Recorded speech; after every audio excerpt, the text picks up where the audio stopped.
This video is about breakouts, specifically breakouts with typical numbers of quantities of each breakout. So it might be appropriate if you were taking up an apartment complex and you had 2 or 3 typical units, or if you're doing a different type of job where you've got typical floors, you can apply the multipliers at the end.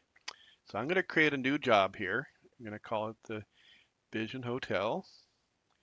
Now you always want to set this up, if at all possible, before you go into the takeoff. Under job settings, we can set up sections and breakdowns. So the sections might be the different areas of a hotel. So I'm going to call this the common area.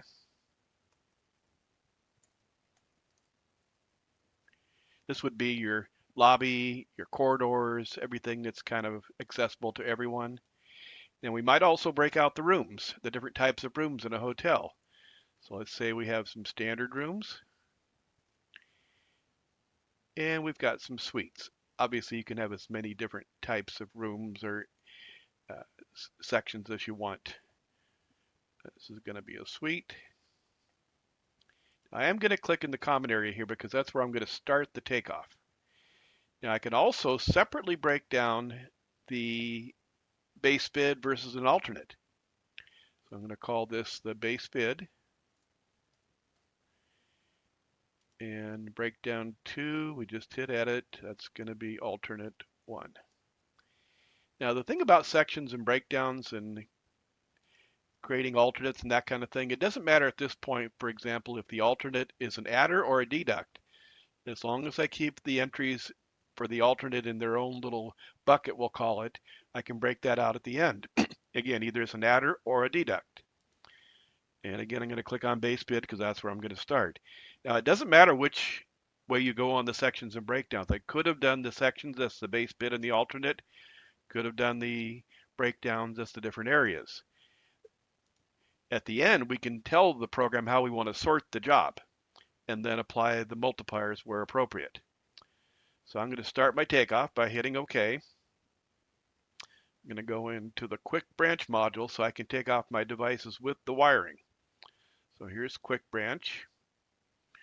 If you look up at the top right, I'm in the common area and I'm in the base bid. Now in the common area, I'm going to use conduit. So I'm going to open up this folder here for EMT set screw steel fittings with stranded wire. And we'll go to 3/4 inch EMT with 3 number 12s. I'll leave the length at 20 feet. Up above that, from the folder for receptacles, flush, wood or metal stud, we can select duplex, and we'll do the 20 amp spec grade and a plastic plate. So let's say in the common area, there's 95 of these assemblies. Again, that's going to include 20 feet of conduit and wire and all the related fittings. If I want to do the same thing for a GFI receptacle, I just hit the back button one time, go to GFI, again do a 20 amp spec grade and a plastic plate, and I'll put 10 of those into the common area. So at this point, we would continue taking off everything in the common area. The rest of the branch power, the lighting, any HVAC, any feeders, everything that's going to go in the common area. So now we're going to change to one of the rooms. So up here, I'm going to click common area and go to a standard room. I'm also going to change the wiring. For the rooms, I'm going to use MC cable. By clicking on cable up here, I'm going to go to 12.2, and again, I'll leave it at 20 feet. So I'm going to start with duplex receptacles just to kind of keep the same order of things. You don't have to. So we'll say I've got 12 duplex receptacles in a standard room with 20 feet of MC cable for each. We'll also do some GFI receptacles by going back to GFI, 20 amp spec grade plastic plate. We'll put in 3 of those.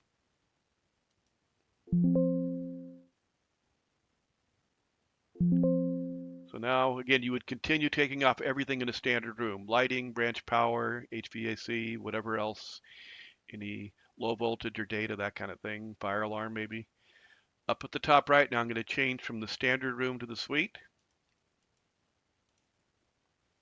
And again, I'm going to go in the same order. I'm going to go to duplex, 20 amp spec gray plastic plate. So in the suite, let's say there's 20 duplex receptacles. And we'll do some GFI receptacles. And we'll say there's 5 of those. And again, we continue taking off everything else in the suite. Now I'm going to make some entries into the alternate. So where it says base bid up here, I'm going to change it to alternate 1. And I'm going to put some occupancy sensors in the alternate. So I'm going to go back twice. There's a folder here for occupancy sensors and lighting control. I'm going to use the ones that have the pricing from the program rather than getting a quote. And then I'll do wall mounted, just a standard wall mounted occupancy sensor. We'll put in 10 of those. Now I purposely made a mistake there because I want to show you how to fix it. Those occupancy sensors should have gone in the common area, not the suite. So that kind of change needs to be fixed in the audit trail. We just double click down here anywhere in the bottom in the audit trail to open up the audit trail. Here's the occupancy sensors. It's actually entries 13 and 14. I'm going to use the shift key to highlight both of those entries, the 10 occupancy sensors and the MC cable that went with them. And then at the bottom, I'm going to hit change breakout. This is just like cut and paste in Windows. I'm going to move it from the suite to the common area. Just a couple clicks there. When I hit OK, it'll ask me to confirm it, and you just hit OK again. Okay, so now I've got everything in the proper places. And you'll notice in the audit trail, every line has a location. So if I click on the first line of those wall-mounted occupancy sensors, shows me that's in the common area. It's in alternate 1. The next line up was in the suite, which was in the base bid. So every line on the audit trail has a location. And that's important so that when you go to sort at the end, things are in the right places and you can sort it accordingly. So to do that, we go to reports, we go to job extension. Now, if you typically sort the job by phase, in this case, we might want to sort by section. The sections are the different areas, the common area, the standard room, and the suite. Now, it's preferable to give this report its own identity, its own name. That way, if we want to come back and look at it, we'll have it as its own identity, its own report. All you do is hit Save As. We're going to call this Typical Areas.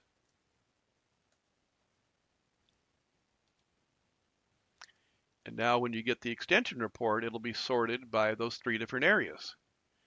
Up here you see it starts with the common area, gives you a subtotal of the material and labor on the common area.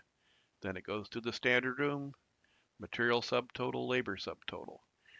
When we scroll all the way down to the bottom, we'll get a grand total on the entire job, the 6,000 in material, the 239 hours of labor. Now, if we go from here at this point to the job totals, just to see what the total for the job is. First of all, you'll notice up at the top it says typical areas. And maybe we want to add 15% for overhead. And for profit, we'll put in 12%. Now, the first question is regarding the alternate. Is this included here or not? Maybe this is a little counterintuitive, but it is included because we didn't tell it to pull it out. If we need to pull out the alternate, we need to go back and run a different report. So in job extension, instead of sorting by section here, we're going to sort by breakdown. The breakdowns are the base bid and the alternate. And if I want to look at just the alternate, we uncheck the base bid. Again, hit Save As. And we're just going to call it alternate 1. And it's going to give us just the items, the materials, and labor for the occupancy sensors, which you'll see right here. That's the material, that's the labor. If we want to look at that on its own, we can go to Job Totals. It automatically defaults to that current bid summary for the alternate. Now, let's say this is a deduct. A lot of the time we don't give them back overhead and profit on deducts. So I'll leave it just like it is. Now, if I want to apply the multipliers, we can go back here to where it says the different bid summaries and choose the typical areas. Now we just simply go back to job extension.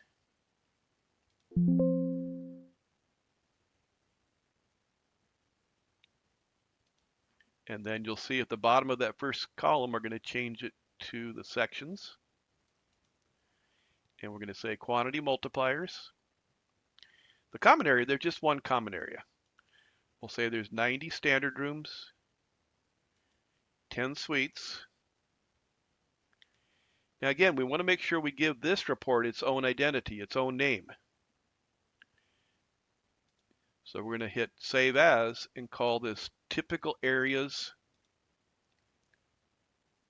with Multipliers.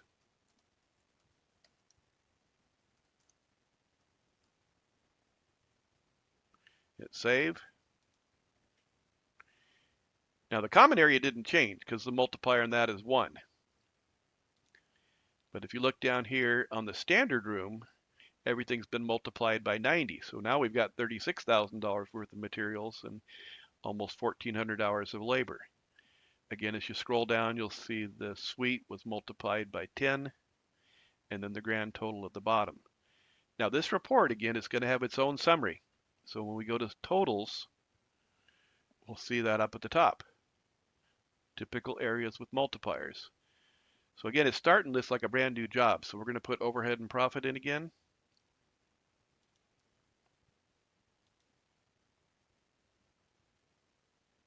And we're done. Now that you have those summaries, you can go back and look at the default, or you can look at the alternate, and it's the same as it was just a few minutes ago.